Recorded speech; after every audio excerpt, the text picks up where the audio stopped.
صرف ایک رات کا وظیفہ یا اللہ یا غنی ایک دن میں کروڑوں ملیں گے۔ بسم اللہ الرحمن الرحیم۔ محترم ناظرین اکرام، آج جس خاص تسبیح کا عمل میں آپ کو بتانے لگا ہوں، یہ اللہ پاک کے بہت مبارک نام ہیں، اور رات کو سونے سے پہلے جب کوئی میرا بھائی یا میری بہن اس تسبیح کو پڑھ لے گا اور 2 دن تک یہ عمل مسلسل کر لے گا، یعنی بغیر کسی دن کا ناغہ کیے ہوئے، یعنی کہ کوئی ناغہ نہیں کرنا، اور مستقل مزاجی سے 2 دن کرنا، اگر آپ کو 300 کروڑ بھی چاہیے ہوں گے تو انشاءاللہ آپ کو مل جائے گا۔ یہ وظیفہ ہمیں بڑی محنت و مشقت مشکل سے ملا ہے، اور مجھے اپنے اللہ پر پورا یقین ہے کہ آپ کو ہر چیز ملے گی۔ یہ بڑا ہی مجرب عمل ہے اور بڑا ہی خاص عمل ہے۔ ناظرین اکرام، جب بندہ اپنے اللہ پاک سے محبت کرتا ہے، اللہ پاک اس کو ضرور عطا فرماتا ہے۔ اللہ پاک اس کو اتنا عطا کر دیتا ہے کہ اس کو پھر کسی چیز کی کمی نہیں رہتی۔ یہ بات تو سب ہی جانتے ہیں کہ اس دنیا کی محبت اور اس دنیا کے لوگ، رشتہ دار، دوست، احباب، یہ کچھ بھی نہیں ہے۔ اگر ہمارا رشتہ اللہ پاک سے مضبوط تر ہو جائے تو پھر یہ ساری کی ساری چیزیں خود بخود ہی ہمارے ہاتھوں میں آ جاتی ہیں۔ جب بندہ اللہ سے محبت کرتا ہے تو اللہ تعالیٰ کی ساری مخلوق بھی اسی سے بے پناہ محبت کرتی ہے۔ یہ صرف اللہ سے محبت کرنے کا فائدہ ہوتا ہے، اور اگر بندہ اللہ تعالیٰ کو چھوڑ کر اس کی بنائی ہوئی مخلوق سے محبت کرتا ہے تو وہ مخلوق اس سے ہمیشہ دھوکہ دیتی رہتی ہے۔ پھر وہ مخلوق سے گلے شکوے بھی کرتا ہے کہ میرے ساتھ یہ ہو گیا ہے، اس بندے نے تو میرے ساتھ زیادتی کر دی ہے، فلاں بندے نے یہ کر دیا، یہ نہیں ہونا چاہیے تھا۔ تو بھائیوں اور بہنوں، اس لیے ہمیشہ اپنے اللہ پاک سے ہی محبت کرو۔ ساری دنیا آپ کی ہو جائے گی، ہر چیز آپ کی ہو جائے گی، اور کسی کو حقیر مت سمجھو، کسی کو بھی برا مت سمجھو، اور اللہ تعالیٰ کی رحمت پر بھروسہ رکھو۔ کہا جاتا ہے کہ ایک بار حضرت موسیٰ علیہ السلام کو اللہ تعالیٰ نے حکم دیا کہ سمندر کی طرف جاؤ، وہاں 3 کشتیاں ڈوبنے والی ہیں۔ حضرت موسیٰ علیہ السلام فوری حکم الہی کی تعمیل کرتے ہوئے سمندر کی طرف چل دیے۔ ساحل پر سکون تھا۔ بہت دور سے ایک کشتی آتی ہوئی دکھائی دی جو آہستہ آہستہ ساحل کی طرف بڑھ رہی تھی۔ ابھی وہ کنارے سے کچھ ہی فاصلے پر تھی کہ حضرت موسیٰ علیہ السلام نے آواز دی، اے کشتی والو، اللہ کا حکم آنے والا ہے، ہوشیار رہنا۔ انہوں نے جواب دیا، آپ جانتے ہیں کہ اللہ کے حکم کو کوئی نہیں ٹال سکتا، ہم تو اس کے بندے ہیں جو حکم الہی کے پابند ہیں۔ کشتی والے ابھی یہ بات کر ہی رہے تھے کہ اچانک ایک موج اٹھی اور کشتی ڈولنے لگی۔ سوار اپنے آپ کو بچانے کی کوشش کرنے لگے۔ اتنے میں ایک زبردست موج آئی اور کشتی کو اپنے ساتھ بہا کر سمندر کی تہ میں لے گئی۔ تھوڑی دیر میں ایک اور کشتی نظر آئی تو حضرت موسیٰ علیہ السلام نے انہیں بھی خبردار کیا اور کہا کہ ذرا محتاط ہو کر آنا۔ انہوں نے بھی پہلے والوں کی طرح جواب دیا کہ جو کچھ ہونا ہے ہو کر رہے گا۔ کشتی کو کنارے کی طرف لاتے رہی، یہاں تک کہ ساحل کے قریب آتے آتے یہ کشتی بھی ڈوب گئی۔ حضرت موسیٰ علیہ السلام اللہ کی حکمت کے بارے میں سوچوں میں مہو تھے کہ انہیں ایک تیسری کشتی آتی دکھائی دی۔ آپ نے حسب سابق اس کشتی والوں کو بھی نصیحت کی کہ دیکھو اللہ کا حکم آنے والا ہے، اپنے گناہوں کی معافی مانگتے ہوئے اس طرح محتاط ہو کر آؤ۔ انہوں نے جواب میں کہا، اے اللہ کے نبی، جس طرح آپ سچے ہیں اسی طرح اللہ کا حکم بھی اٹل ہے، اسے کوئی نہیں بدل سکتا، لیکن اللہ کی رحمت بھی تو ہے، ہم اس کی رحمت سے کیوں مایوس ہوں؟ لہٰذا ہم اللہ کی رحمت پر بھروسہ کر کے آ رہے ہیں، اور وہ اپنی رحمت کے صدقے ہمیں ضرور امن و سلامتی کنارے پہنچا دے گا۔ کشتی والوں کا یہ جواب سن کر حضرت موسیٰ علیہ السلام خاموش ہو گئے۔ جب کشتی بحفاظت کنارے آ لگی تو اللہ کے پیغمبر سوچنے لگے کہ اللہ نے 3 کشتیاں ڈوبنے کا فرمایا تھا، 2 تو ڈوب گئی، لیکن تیسری سلامتی کے ساتھ کنارے آ گئی ہے، یہ کیسے بچ گئی؟ ارشاد باری تعالیٰ ہوا، ہے موسیٰ،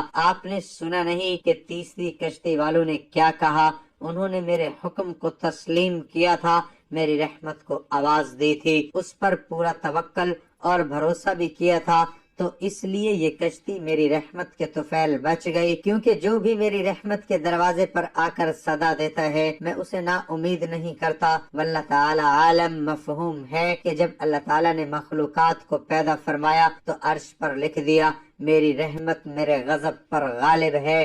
انسان نے کہا میں ان دکھ تکلیف اور مصیبتوں سے بہت تھک چکا ہوں، تو انسان کے تسلی کے لیے اللہ تعالیٰ قرآن مجید کی سورۃ زمر کی آیات نمبر 53 میں فرماتا ہے کہ اللہ کی رحمت سے نا امید نہ ہونا۔ ناظرین اکرام، کسی بھی انسان کو اپنے سے کمتر یا حقیر نہ سمجھو، کیونکہ ہر انسان کو اللہ تعالیٰ نے ہی پیدا کیا ہے اور ہر کسی میں کوئی نہ کوئی خوبی ضرور رکھی ہے۔ ہر کسی کے اندر کوئی نہ کوئی ایسی خوبی یا صلاحیت ضرور ہوتی ہے جو اسے دوسروں سے ممتاز کرتی ہے۔ کسی کو بھی اپنے سے کمزور یا کمتر مت سمجھو۔ اور دوسری چیز جو میں نے بتائی ہے وہ ہے اللہ تعالیٰ سے محبت۔ جب اللہ تعالیٰ کسی بندے کے ساتھ محبت کرتا ہے تو حضرت سیدنا ابو ہریرہ رضی اللہ تعالی عنہ سے روایت ہے کہ رسول کریم صلی اللہ علیہ وسلم نے فرمایا، بے شک اللہ تعالیٰ جب کسی بندے سے محبت کرتا ہے تو جبرائیل علیہ السلام کو بلا کر فرماتا ہے کہ میں فلاں بندے سے محبت کرتا ہوں، بس تو بھی اس سے محبت کر۔ پھر جبرائیل علیہ السلام اس سے محبت کرتے ہیں اور آسمان میں منادی کرتے ہیں کہ اللہ تعالیٰ فلاں شخص سے محبت کرتا ہے، بس تم بھی اس سے محبت کرو۔ پھر آسمان والے فرشتے اس سے محبت کرتے ہیں اور اس کے بعد زمین والوں کے دلوں میں وہ مقبول کر دیا جاتا ہے۔ اور جب اس کے برعکس اللہ تعالیٰ کسی آدمی سے ناراض ہوتا ہے تو جبرائیل علیہ السلام کو بلا کر فرماتا ہے کہ میں فلاں بندے سے ناراض ہوں، بس تم بھی اس سے بغض رکھو۔ پھر وہ بھی اس سے بغض رکھتے ہیں۔ پھر آسمان والوں میں منادی کرتے ہیں کہ اللہ تعالیٰ فلاں شخص سے ناراض ہیں تو تم بھی اس سے بغض رکھو، وہ بھی اس سے بغض رکھتے ہیں۔ اس کے بعد زمین والوں میں اس کی دشمنی جم جاتی ہے، یعنی زمین میں بھی اللہ کے جو نیک بندے یا فرشتے ہیں وہ اس کے دشمن ہی رہتے ہیں۔ تو ناظرین، اللہ سے محبت کرو گے تو دنیا آپ کے لیے آسان ہو جائے گی۔ آپ کی زندگی میں جتنی بھی پریشانیاں ہیں، جتنی بھی مشکلات اور رنج و غم ہوں گے، وہ سب انشاءاللہ دور ہو جائیں گے، اور پھر آپ کو قدم قدم پر اللہ پاک نوازتا ہی رہے گا۔ آپ کی جیسی بھی مشکل ہوگی، ہر مشکل حل ہوگی، پھر آنے والی مشکلات بھی ختم ہو جائے گی۔ ناظرین اکرام، اب وظیفے کی جانب چلتے ہیں۔ یہ عمل کون سا ہے؟ یہ خاص وظیفہ کون سا ہے؟ اس کو کرنے کا کیا طریقہ کار ہے؟ اسے کس وقت اور کتنی بار کرنا ہے؟ یہ دولت مند بننے کی یہ ایک تسبیح کا راز پورے یقین اور اعتماد سے پڑھ لینا، انشاءاللہ تمام پریشانیاں ختم ہو جائیں گی،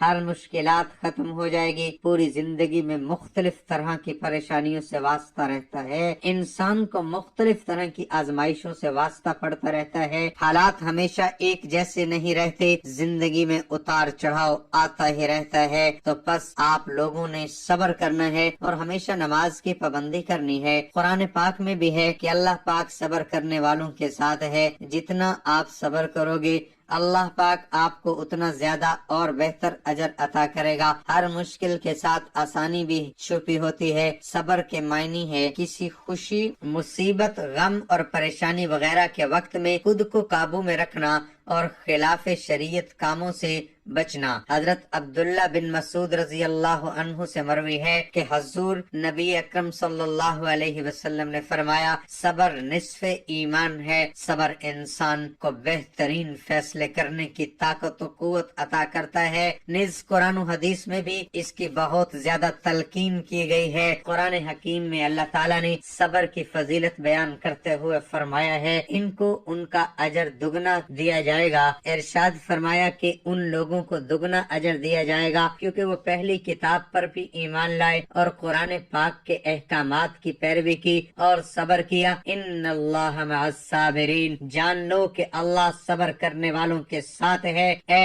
ایمان والو، زندگی کے سخت ترین موقع پر صبر و استقامت اور نماز سے مدد حاصل کرو کیونکہ اللہ صبر کرنے والوں کے ساتھ ہے۔ کئی لوگ ایسے ہیں جن کو دنیا میں ہر طرح کی ٹھوکریں لگتی ہیں، ان کو غربت کا بھی سامنا کرنا پڑتا ہے، مشکلات بھی آتی ہیں، یہاں تک کہ کچھ تو بھکاری اور فقیر بھی بن جاتے ہیں، لیکن پھر جب اللہ پاک ان پر اپنا فضل و کرم نازل کرتا ہے تو وہ صرف اور صرف اللہ تعالیٰ سے مانگتے ہیں تو اللہ پاک ان کو اتنا عطا فرماتا ہے کہ ان کے پاس کسی بھی چیز کی کمی نہیں رہتی۔ میری اللہ پاک سے دعا ہے کہ اے میرے پاک اللہ، اے میرے غفور الرحیم اللہ، دنیا جہان کے سارے خزانے آپ آپ کے پاس ہی ہیں، آپ کے خزانوں میں کسی چیز کی کوئی کمی نہیں ہے۔ میرے اللہ جتنے بھی لوگ دنیا میں پریشان حال ہیں یا تنگ دست ہیں، طرح طرح کی مشکلات اور مصائب میں گھرے ہوئے ہیں، میرے اللہ ان کی مشکلات کو ختم فرما دے، میرے اللہ ان کی مشکلات کو ختم فرما دے اور ان کو شاد و آباد کر دے، آمین ثم آمین۔ ناظرین اکرام، یہ وظیفہ آپ نے اس طرح کرنا ہے کہ جب آپ عشاء کی نماز ادا کر لیں اس کے بعد اسی جگہ پر بیٹھے رہنا ہے، اپنی اسی جگہ پر تسبیح آپ کے ہاتھ میں ہو، آپ نے اول و آخر 7 مرتبہ درود ابراہیمی پڑھ لینا ہے، ایک مرتبہ درود ابراہیمی میرے ساتھ بھی پڑھ لے تاکہ ثواب ہو۔ اللہم صلی علی محمد وعلی آل محمد کما صلیت علی ابراہیم وعلی آل ابراہیم انک حمید مجید۔ اللہم بارک علی محمد وعلی آل محمد کما بارکت علی ابراہیم وعلی آل ابراہیم انک حمید مجید۔ جب آپ شروع میں 7 مرتبہ درود ابراہیمی پڑھ لیں گے اس کے بعد آپ نے 21 مرتبہ یا سمیعو یا سمیعو یا سمیعو پڑھیں۔ یا سمیعو کا مطلب ہے سننے والا۔ 21 مرتبہ پڑھنے کے بعد آپ نے دوسری مرتبہ یا واسعو پڑھے۔ یا واسعو کا بھی 21 مرتبہ پڑھنا ہے۔ یا واسعو کا مطلب ہے وسعت دینے والے۔ اس کے بعد ایک تسبیح 100 دانوں کی ایک تسبیح یا اللہ یا غنیو کی پڑھنی ہے۔